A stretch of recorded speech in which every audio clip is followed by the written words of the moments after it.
Breaking news. Beware. Your environment creates your mindset. Hello and welcome back to another episode of This Some Bullshit News. Spiritual and psychological strength is a must in poverty-ridden environments. And poverty does not always only apply to the physical state, but also, the spiritual and internal state as well. This is where discernment is key to not only recognizing this, but also being able to differentiate between the two. For example, one of the former jobs that I had was where I encountered a female working there. And she had about 3 spiritual attachments from what I could see or discern, right? The 3 spirits that were on her were that of a monitoring spirit, the spirit of contempt, and the spirit of envy. All of which produces a gnarly trifecta internally, right? You see, her spiritual affliction manifested internal feelings of insecurity, inferiority, spitefulness, and a need to abuse her authority. People with these types of spiritual afflictions overcompensate by allowing their superego, aka the spirit, to completely take the lead due to the already pre-existent internal feelings of inferiority. So in other words, that superiority complex that they have, they seem to constantly cling to this. And this is actually the manifested form of the emotional intellect associated with those spiritual afflictions, or in other words, their spiritual attachment. So going further into just this example before I go off into the etymology of the topic or the words in the topic that I feel is important for this episode, right? We're going to go further into this example by calling this person Amina. Okay? So at this job, Amina is actually the finance director, or basically the accountant of the company that I'm working for. Okay? This was a small but very financially astute company. Okay? It had a great reputation, especially the person who started the company and everything of the sort. So when I first started working there, Amina seemed to take to me in a way where I felt I could instantly see her as being very fake, just to put it lightly. Okay. There were a lot of red flags that she exhibited when I first started working at this establishment. And I discerned this very, very quickly because I had been through multiple situations of having to deal with people that spiritually and psychologically were operating from a poverty-ridden mindset or a lack or scarcity mindset. Okay, so basically these are just people, just in layman's terms, that are always operating out of survival mode. I said it, and we often find that people who do this, or they operate or go throughout the world operating in this way within environments, within multiple places, within everywhere that they typically are, they tend to always feel as if they have to go to certain extremes to quote unquote survive, even if they are in an environment such as the company that I'm speaking of. She was in a good position.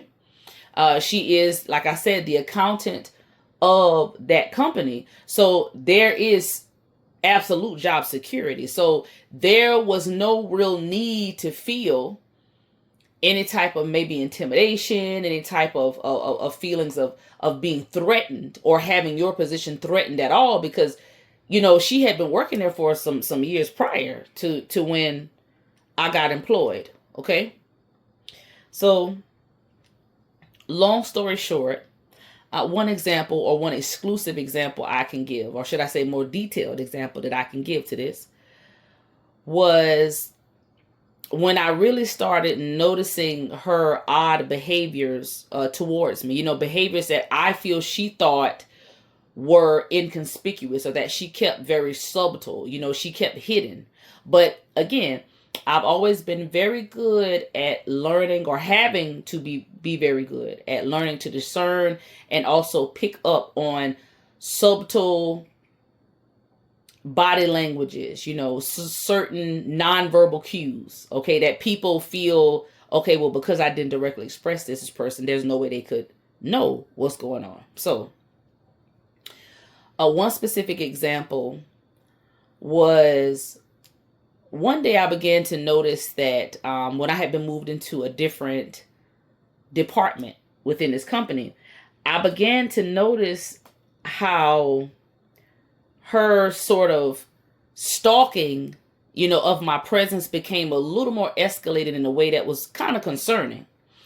I had been put within this office where it had big windows. So if you were to just simply walk by, you could just simply look in the office, while I was there with other people in that office, and you could look in to see what was going on. And I began to notice that her frequency of walking by this office increased dramatically once I was placed in this office.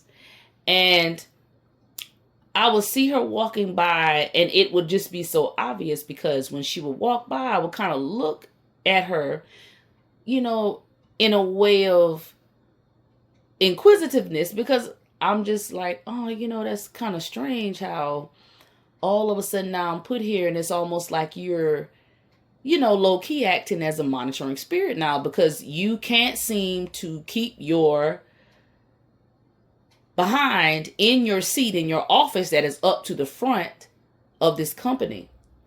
And where the office was, or the department office that I was situated in, it was situated in the middle. Okay. And although there were correspondences, of course, that she would have with other upper management that were in the back of the building, past where my department was at, it wasn't really a necessity that she had to get up physically and go back there, unless there was certain paperwork that she had to take back there. But often there was never anything in her hand but a phone.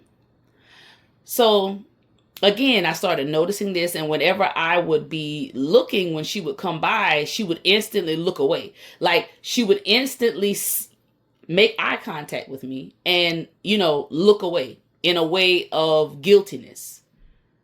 In a way of like, oh, like, oh shit, she's paying attention. And I would just kind of have to chuckle about it underneath, kind of like my breath, because it was very unsettling in a way, because again, there was another lady participating in this with her, but it was much more erratic on her part. And on top of this, she has these beady big eyes. Have you ever been around a person that has these beady big eyes in a way where when you look at them in their eyes, you instantly think to yourself, oh hell no. Just straight up, just no, no, you ain't right. Something in your spirit, something behind your eyes is telling me something is not right in your spirit. No. I don't know you, but I don't have to stick around to get to know you, to get to see examples or physical representations of what I already sense from you, just looking in your eyes. She had those type of eyes. She had those type of eyes. It was just like, you are most definitely not trustworthy. And that's just really putting it lightly. You are definitely not trustworthy. You are definitely not trustworthy. You are definitely someone who tries to be a wolf in sheep's clothing. But you're just not too good at it when it comes to certain types of people. And again, it was just very obvious that she really took a disliking to me, but she couldn't directly express it because she could feel that off of me. Like she could feel the strength of my discernment because I avoided her like she was a plague. I avoided her like she was a plague. If she spoke to me, I was silent. I was silent because I am not going to give you any ammunition for you to go and say I said something otherwise, for you to go and manipulate or to basically try to turn around what I said and weaponize my words against me. I knew that this was the type of person, and whatever spirits were on her, that is what I was dealing with. I could see it very clearly, and she did not like me at all for it. Okay, so again, back to the topic. Breaking news. Beware. Your environment creates your mindset. Okay? Now, this former job that I was working at, although the people who owned it were very wealthy, they are very wealthy, excuse me. I could tell that the impoverished mindset and energy that helped to manifest this successful business was still very much active within them, and it showed within the cult-like following connected to this company. Okay? And from my experience with that, I began to see that a lot of the people working there and connected to the company, or should I say affiliated in different ways with their subsidiary companies, right? Sister companies, should I say, followed their every premise in a cult-like way, in a way that was very alerting to me. It just sent up alarm bells. You know, that kind of following that is obviously cult-like, because you're like, wow, so you're not going to question that. You're just going to go with it because this person said it, or because this is just the way the company is saying this policy has to go. A lot of enabling of abuse of authority, namely with this, like I said, with this coworker I had, Amina, that was over, like I said, the financial department. She was the company's main accountant. So mind you, this is someone who has to deal with the checks, including mine, that are being distributed to the employees. So imagine what that was like. Okay. And this was one of the reasons I made sure to keep it with my hours, with everything. I scrutinized my check constantly, because I would never give her the room to try to cheat me, because I could see she is the type of person that would definitely do that. Okay. So again, there were constant ways this person would try to abuse their authority. They would try to, she tried to do this thing one time where she came into the office space that I was working in, and she attempted to question me about a particular document. And I thought it was odd, because I knew you didn't have to personally come and question me about this document, because it's not like it was something that was a make or break type of thing. And she personally came and was like, well, did you get the email that I sent? I was like, no, I'm sorry. I didn't get an email. What email are you referring to?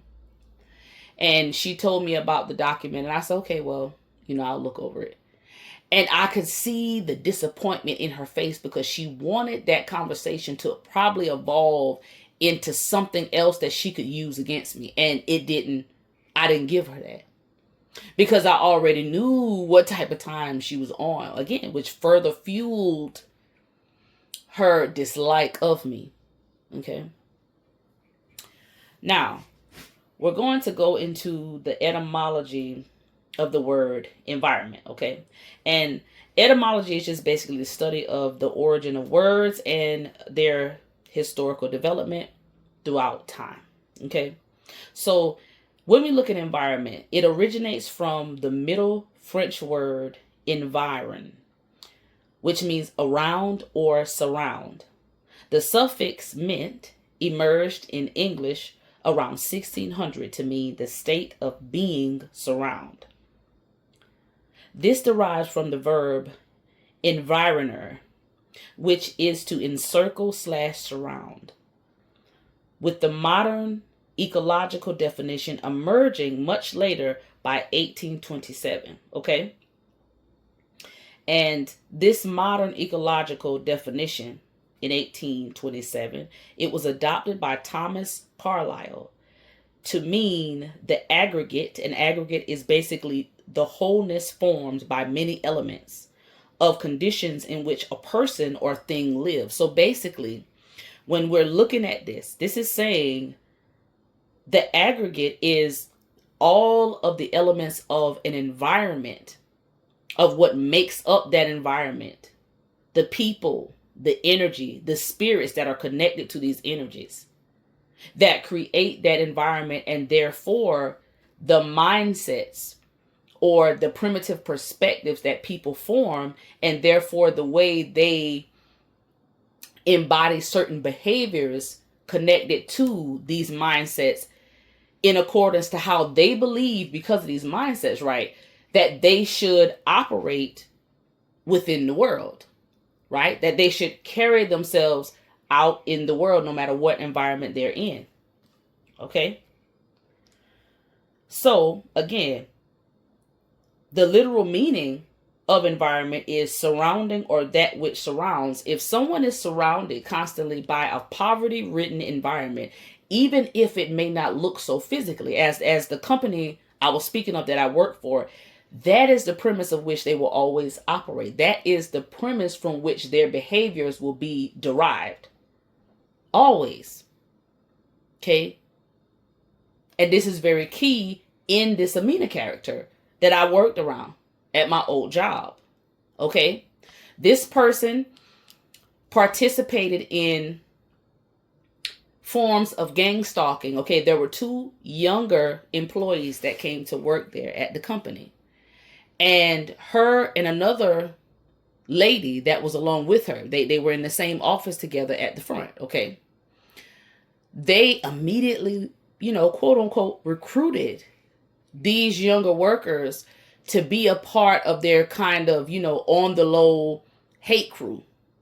Okay. I said, because immediately I noticed the oddness in the change in their behavior towards me. And again, like I'm always very careful in how I connect to anyone, especially in work environments, and especially work environments that already are showing signs of being derived from impoverished type of behaviors and perspectives. Okay. Those type of environments where you easily see, okay, I'm already seeing the abuse of authority. I'm already seeing the entitlement. I'm already seeing the favoritism. And when you're not someone that is in favor of this particular manager, shift leader, however it may be, you are someone that they're going to work to ostracize, or they're going to work to turn people against, quote unquote, to make, your life basically HE double hockey sticks if they can, while working at that job, or to try to force you into a corner to quit. Right? I said, and this was such the case when I was working there. Okay, I said, I began to notice the odd behaviors again. Remember, I told you of such how Amina would constantly, I said, she would walk by. I said, I kid you guys not. She would fucking walk by the work department I was in. At least within an 8-hour period, I know at least about 10 to 15 times a day. Now, does that sound normal to you? And again, it wasn't something she had to do. It was something that she would make her business, because a lot of times she would walk by and then she would go to the very next department, which was very close to where I was, with these other co-workers, right, that she was associated with, right? And they'd be back there laughing. And I did not care at all. But it was just the utter disgracefulness of it all. You know, in the type of company that I was working for, and the type of values and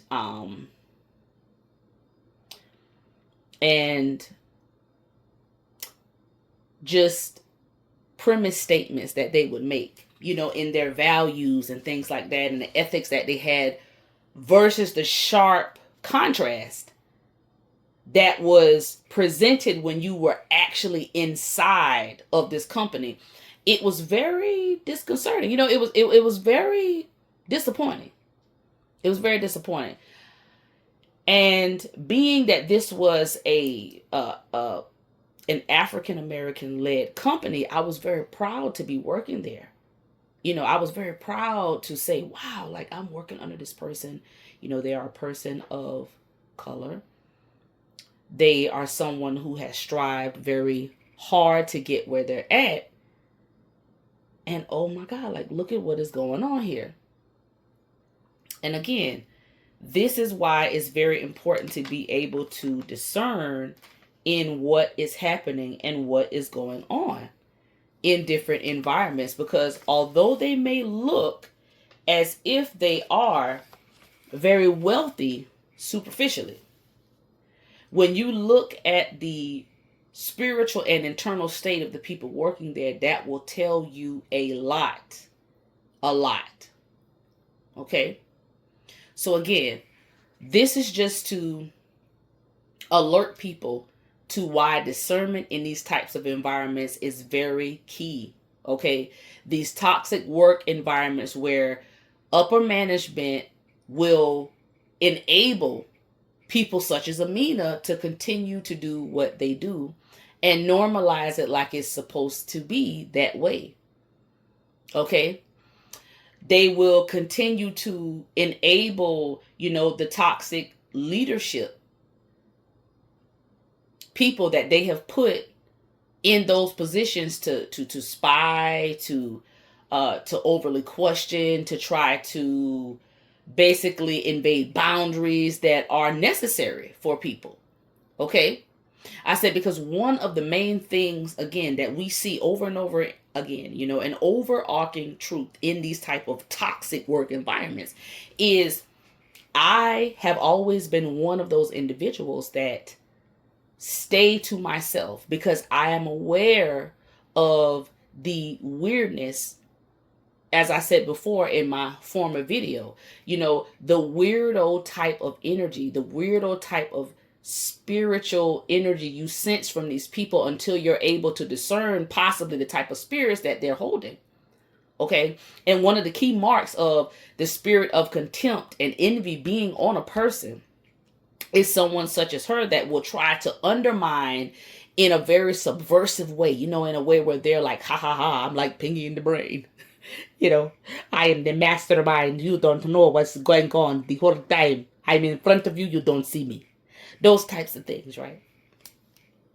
Going on. And they really believe that you are none the wiser. But when they see that your actions show otherwise, they see that the distance that you've created shows otherwise, right? When you take your lunch outside of the building, okay, it got to the point, you guys, where they convinced, and she was a part of this, I know, but of course my manager could not say this to me. Of course not, right? That would be unprofessional. But all of the unprofessional, toxic ass behaviors you all are employing is not unprofessional, right? Yeah, okay.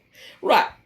But it got to the point, you guys, where they tried to basically single me out by making a fucking memo saying that all of the employees had to take their lunch by this certain time, because they did not like that I was taking my lunch after this time, after this certain period of time, right?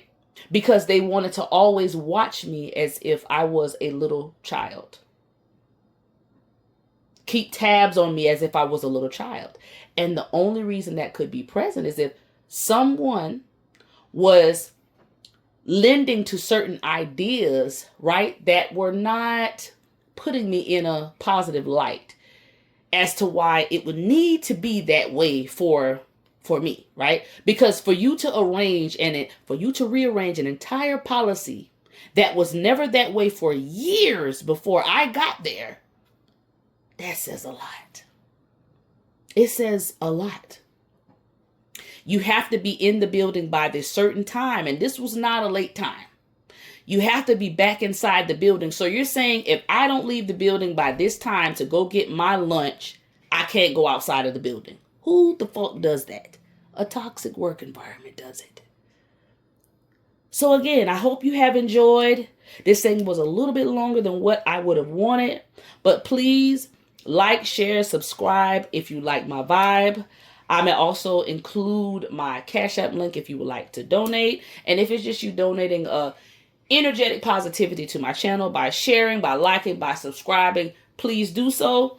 And I look forward to speaking with you guys. And again, this is another episode of This Is Some Bullshit News. Enjoy, be happy, and keep your head up. In the words of Tupac.